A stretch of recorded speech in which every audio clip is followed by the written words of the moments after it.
Sejumlah fakta tentang kasus asusila yang menjerat mantan Ketua Komisi Pemilihan Umum atau KPU Republik Indonesia, Hashim Ashari.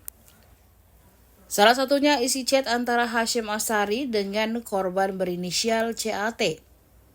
Isi chat Hashim Ashari terungkap dalam sidang pelanggaran kode etik penyelenggara pemilu yang digelar Dewan Kehormatan Penyelenggara Pemilu atau DKPP Republik Indonesia di Jakarta pada Rabu 3 Juli 2024.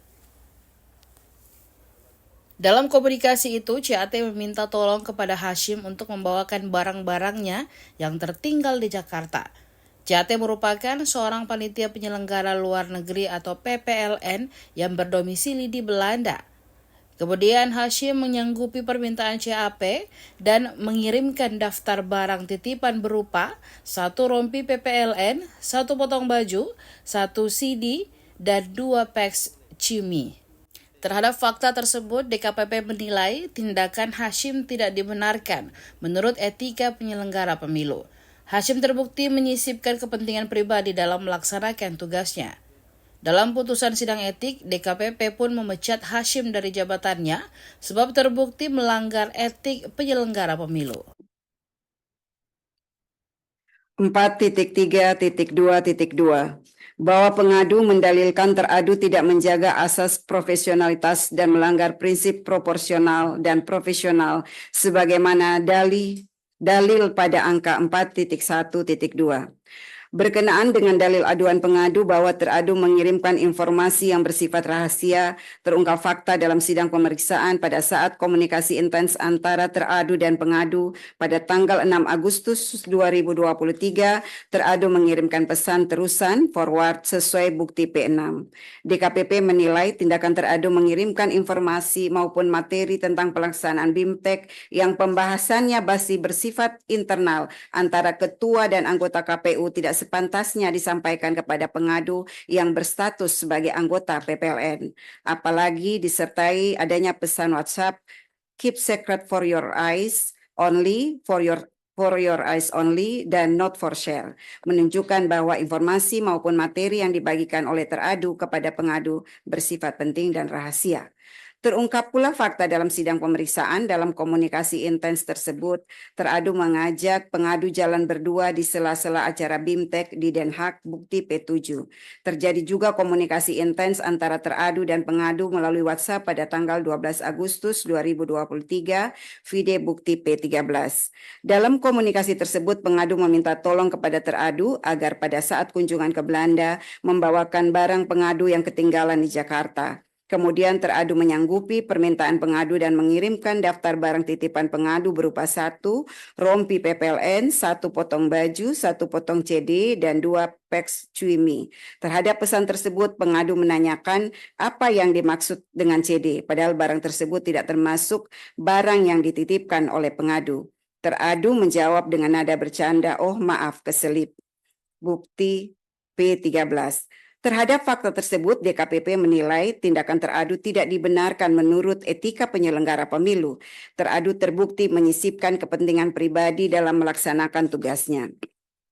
Permintaan teradu untuk jalan berdua dengan pengadu tidak patut dilakukan, mengingat status teradu yang sudah berkeluarga. Selain itu, isi chat teradu yang menuliskan CD yang diakui dalam sidang pemeriksaan adalah celana dalam, menurut DKPP tidak patut dibicarakan, mengingat status teradu sebagai atasan dari pengadu dan teradu sudah berkeluarga.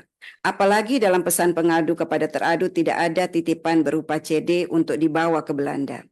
Berkenaan dengan dalil aduan pengadu bahwa teradu memaksa melakukan hubungan badan, terungkap fakta dalam sidang pemeriksaan bahwa pada tanggal 2 sampai dengan 7 Oktober 2023 dilaksanakan kegiatan BIMTEK PPLN di Den Haag.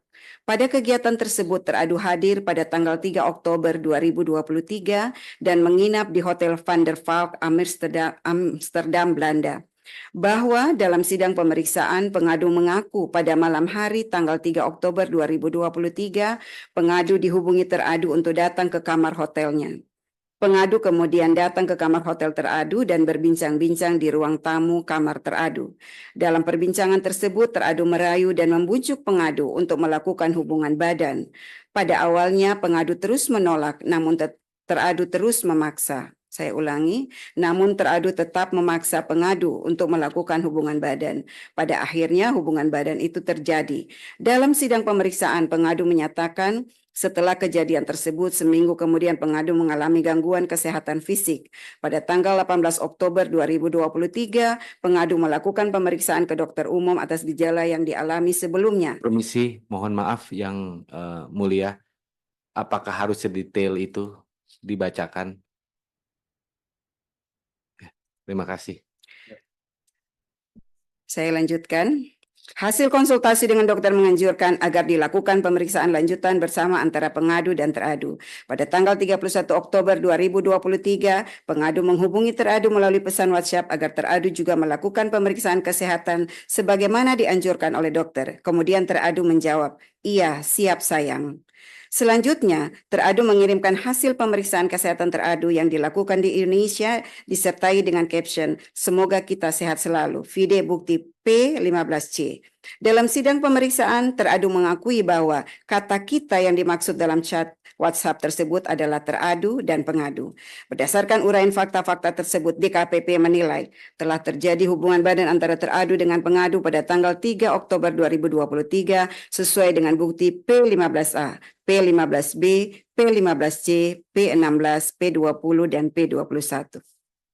Berkenaan dalil aduan pengadu bahwa teradu menyusun dan menandatangani surat pernyataan tertanggal 2 Januari 2024, terungkap fakta dalam sidang pemeriksaan bahwa teradu mengakui membuat dan menandatangani surat pernyataan akuo pada tanggal 2 dan 5 Januari 2024. Bahwa surat pernyataan tersebut dilatar belakangi oleh kedatangan pengadu ke Indonesia dengan maksud menagih kepastian janji teradu untuk menikahi pengadu pasca kejadian pada tanggal 3 Oktober 2023. Bahwa pengadu datang ke Jakarta pada tanggal 9 Desember 2023 difasilitasi oleh teradu berupa tiket pesawat dan menyiapkan 1 unit apartemen dengan nomor 705 di Oakwood Suite Kuningan atas nama Wildan Sukoya untuk dipergunakan pengadu sejak tanggal 8 Desember 2023 sampai dengan 7 Januari 2024 sesuai bukti pihak terkait Ahmad Wildan Sukoya, vide bukti PT2. Akan tetapi, pengadu tidak mendapatkan jaminan kepastian dari teradu, sehingga pengadu meminta teradu untuk membuat surat pernyataan tertulis di atas materai yang pada pokoknya berisikan janji teradu kepada pengadu. Terhadap fakta-fakta tersebut, DKPP menilai bahwa tindakan teradu membuat surat pernyataan yang berisi janji-janji kepada pengadu layaknya prenuptial agreement atau kesepakatan jaminan suami istri merupakan tindakan yang tidak patut dilakukan oleh teradu. Tindakan teradu membuat surat pernyataan tersebut sangat relevan dengan peristiwa yang terjadi pada tanggal 3 Oktober 2023 di Hotel Van der Valk, Amsterdam, Belanda. Selanjutnya, berkenaan dengan dalil bahwa teradu menyalahgunakan jabatan, wewenang, dan fasilitas negara untuk kepentingan pribadi, terungkap fakta dalam sidang pemeriksaan bahwa benar teradu menggunakan kendaraan dinas milik teradu untuk kepentingan pribadi mengantar dan menjemput pengadu di luar tugas kedinasan pada saat pengadu berada di Jakarta. Bahwa teradu juga terbukti memfasilitasi tiket pesawat pengadu pulang pergi Jakarta Singapura dengan total biaya sebesar 8.697.500 rupiah. Sebagaimana keterangan pihak terkait Retno Kusumastuti, vide bukti PT1 dan PT2. Selain itu, teradu juga memfasilitasi penginapan di apartemen Oakwood Suite Kuningan dengan total biaya sebesar Rp48.716.900, sebagaimana keterangan pihak terkait Ahmad Wildan Sukoya, vide bukti PT1, PT2, dan PT3. Bahwa berdasarkan keterangan pengadu dalam sidang pemeriksaan, teradu juga memfasilitasi tiket pesawat pengadu pulang pergi Jakarta Belanda sebanyak 3 kali dengan total biaya Rp100 juta. Hal ini diakui oleh teradu dan menjelaskan bahwa yang membayarkan biaya tiket untuk pengadu adalah temannya. Teradu juga membelikan pengadu layar monitor Asus ZenScreen dan seterusnya dianggap dibacakan seharga Rp5.419.000, vide bukti P11.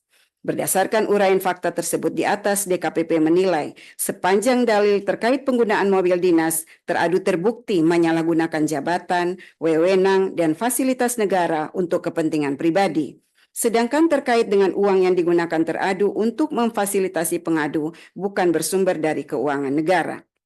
Namun demikian, fasilitasi yang diberikan teradu kepada pengadu membuktikan dan meyakinkan DKPP adanya hubungan pribadi yang bersifat khusus antara teradu dengan pengadu, mengingat fasilitasi serupa tidak diberikan teradu kepada penyelenggara pemilu yang lain. Berdasarkan seluruh uraian pertimbangan di atas, DKPP berpendapat dalil pengaduan pengadu sepanjang pada angka 4.1.2 terbukti dan jawaban teradu tidak meyakinkan DKPP. Teradu terbukti melanggar ketentuan pasal 6 ayat 1, pasal 6 ayat 2 huruf A dan C, pasal 6 ayat 3 huruf E dan F, pasal 17 ayat 1, pasal 10 huruf A, pasal 11 huruf A, pasal 12 huruf A, pasal 15 huruf A dan huruf D, pasal 16 huruf E, dan pasal 19 huruf F, Peraturan DKPP nomor 2 tahun 2017 tentang Kode Etik dan Pedoman Perilaku Penyelenggara Pemilu. 4.4. Menimbang dalil pengadu selebihnya, DKPP tidak relevan untuk mempertimbangkan. 5. Kesimpulan. Berdasarkan penilaian atas fakta persidangan sebagaimana diuraikan di atas, setelah memeriksa keterangan pengadu, jawaban dan keterangan teradu, membaca dan mempelajari kesimpulan tertulis pengadu dan teradu, membaca dan mendengar keterangan saksi ahli pengadu, memeriksa dan mendengar keterangan pihak terkait, dan memeriksa bukti-bukti dokumen yang disampaikan pengadu, teradu, dan pihak terkait, DKPP menyimpulkan bahwa 5.1. DKPP berwenang mengadili pengaduan pengadu. 5.2. Pengadu memiliki kedudukan hukum legal standing untuk mengajukan pengaduan akuo. 5.3. Teradu terbukti melakukan pelanggaran kode etik dan pedoman perilaku penyelenggara pemilu. Berdasarkan pertimbangan dan kesimpulan tersebut di atas. Bismillahirrahmanirrahim. Memutuskan. 1. Mengabulkan pengaduan pengadu untuk seluruhnya. 2. Menjatuhkan sanksi pemberhentian tetap kepada teradu Hasyim Asyari selaku Ketua merangkap anggota Komisi Pemilihan Umum terhitung sejak putusan ini dibacakan. 3. Presiden Republik Indonesia untuk melaksanakan putusan ini paling lama 7 hari sejak putusan ini dibacakan. Dan 4. Memerintahkan Badan Pengawas Pemilihan Umum untuk mengawasi pelaksanaan putusan ini.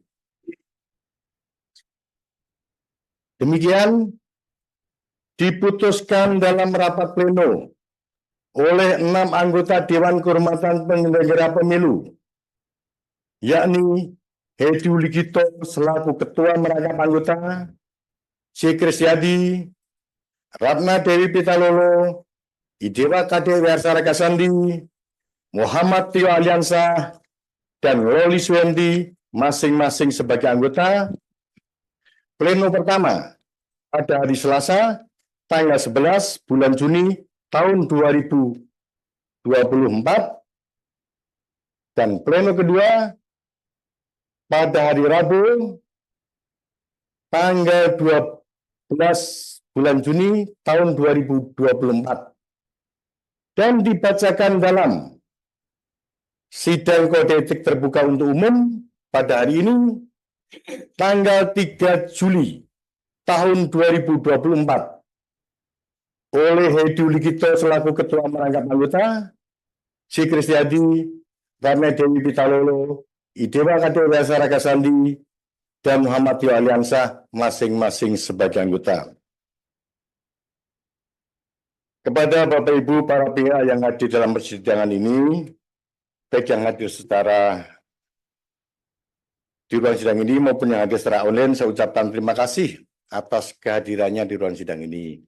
Kepada rekan-rekan para jurnalis yang saya cintai, saya banggakan, Sidang ini sidang terbuka, saudara-saudara boleh meliput, tapi mohon dengan hormat, saudara-saudara semua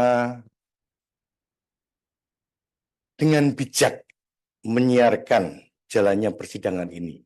Ini sekedar himbauan saya, bukan perintah. Terima kasih, saudara-saudara jurnalis, atas kehadirannya di ruang sidang ini. Dengan mengucapkan Alhamdulillahirabbil alamin, puji syukur kepada Tuhan Yang Maha Kuasa, sidang pembacaan putusan Dewan Kehormatan Penyelenggara Pemilu Republik Indonesia hari ini, Rabu, tanggal 3 Juni 2024. Dengan ini, saya nyatakan ditutup. Download Tribun X sekarang, menghadirkan lokal menjadi Indonesia.